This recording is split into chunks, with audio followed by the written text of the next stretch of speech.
والوقت قد ضاق، لكن والله ليست فرحة أهل الجنة في دار الأفراح لا في خمرها ولا عسلها ولا لبنها ولا ثمرها ولا حورها ولا ثيابها ولا ذهبها ولا حريرها، ولكن فرحة أهل الأفراح فيها في مجاورة نبينا صلى الله عليه وسلم أولا، في أن تجاور الحبيب المصطفى والنبي المجتبى، في أن تتردد عليه، وكلما حقق الإنسان اتباع السنة كلما كان أقرب إليه.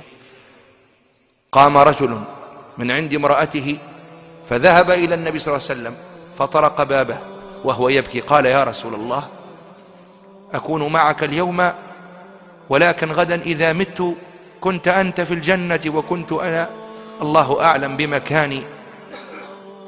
فنزلت الآية على الفور: ومن يطع الله والرسول فأولئك مع الذين أنعم الله عليهم من النبيين والصديقين والشهداء والصالحين وحسن أولئك رفيقا.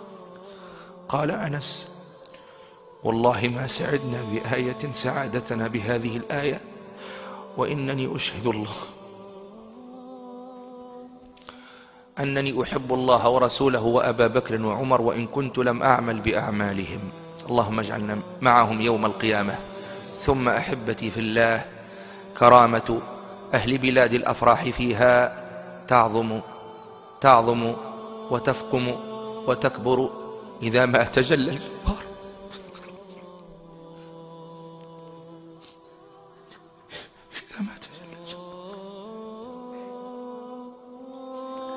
إذا ما تجلى الجبار،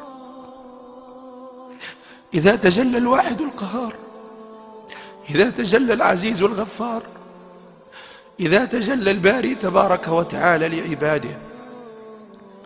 والحديث رواه مسلم من حديث صهيب قال صلى الله عليه وسلم: ينادي الله يوم القيامة على أهل الجنة فيقول: يا أهل الجنة، إني قد رضيت عنكم فهل رضيتم عني؟ فيقولون: وما لنا لا نرضى وقد أدخلتنا الجنة وأنجيتنا من النار. قال: تمنوا علي. قالوا: وأي شيء نسألك يا ربنا؟ فيذهب الناس إلى العلماء فلا يجدون جوابا. قال: فبينما هم كذلك إذ كشف الله تعالى الحجاب فما أعطوا شيئا أحب إليهم من النظر إلى وجه ربهم. وقرأ النبي صلى الله عليه وسلم: للذين أحسنوا الحسنى وزيادة. قال: الحسنى هي الجنة، والزيادة هي النظر إلى وجه ربها. لهم ما يشاءون فيها ولدينا مزيد. وجوه يومئذ ناظرة إلى ربها ناظرة. قال ابن القيم: ويتجلى الجبار لهم كل جمعة ويقرأ لهم القرآن.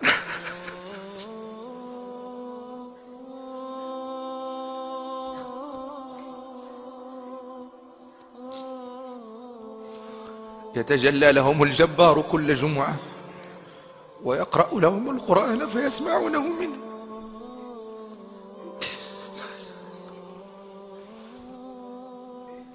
فهي لذائذ مستمرة ومتواصلة غير منقطعة. وأشكل على بعض أهل العلم أن أهل بلاد الأفراح لا يصيبهم فيها من الأحزان والأتراح، يوم أن قال الله لآدم عليه السلام: وإذ قلنا للملائكة اسجدوا لآدم فسجدوا إلا إبليس أبى فقلنا يا آدم إن هذا عدو لك ولزوجك فلا يخرجنكما من الجنة فتشقى إن لك ألا تجوع فيها ولا تعرى. قال القرطبي: يأكل أهل الجنة عن غير جوع ويشربون عن غير ظمأ، وإنما هي لذائذ متكررة ومتفاقمة. ثم بعد ذلك ينادى على أهل دار الأفراح ويقال لهم: يا أهل الجنة، فيرفعون رؤوسهم فإذا بكبش أملح قد وضع لهم بين الجنة والنار، فيقال لهم هل تعرفونه؟ فيقولون نعرفه، إنه الموت. فيؤمر به فيذبح بين الجنة والنار، وينادى عليهم يا أهل الجنة خلود بلا موت. لا إله إلا الله، لا إله إلا الله. أحبتي في الله، لمن باع تلك الدار، دار الأفراح، لمن باع دار الأفراح بدار الأتراح، لمن باع دار السعادة بدار الشقاوة، لمن باع دار الجنة بدار الدنيا، لا إله إلا الله. لمن باع خيام وقصور وغرف الجنة بالعقار الزائل والعطاء الراحل، لا إله إلا الله. لمن باع خمر الجنة بأم الخبائث في الدنيا، لا إله إلا الله. لمن باع الحور العين بالسافلات الناقصات، لا إله إلا الله. لمن باع آخرته بدنياه، لمن باع آخرته بدنياه. فليست الجنة إلا لمن وحد الله، وليست الجنة إلا لمن أطاع الله، وليست الجنة إلا لمن استنى بسنة رسول الله، ليست الجنة لمن عصى الله، ليست الجنة لمن تمرد على سنة رسول الله، ليست الجنة لمن حارب أولياء الله، ليست الجنة لمن صد عن سبيل الله، ليست الجنة لمن ترك الصلاة، ليست الجنة لمن خلعت الحجاب، ليست الجنة لمن قضى شبابه وكهولته بين القؤوس والغانيات وتحدى رب البريات، ليست الجنة إلا لمن اتقى، تلك الجنة التي نورث من عبادنا من كان تقيا، تلك الجنة نورث من عبادنا من كان تقيا. إن المتقين في جنات ونهر، في مقعد صدق عند مليك مقتدر.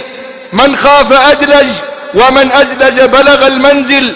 ألا إن سلعة الله غالية، ألا إن سلعة الله الجنة. كل أمة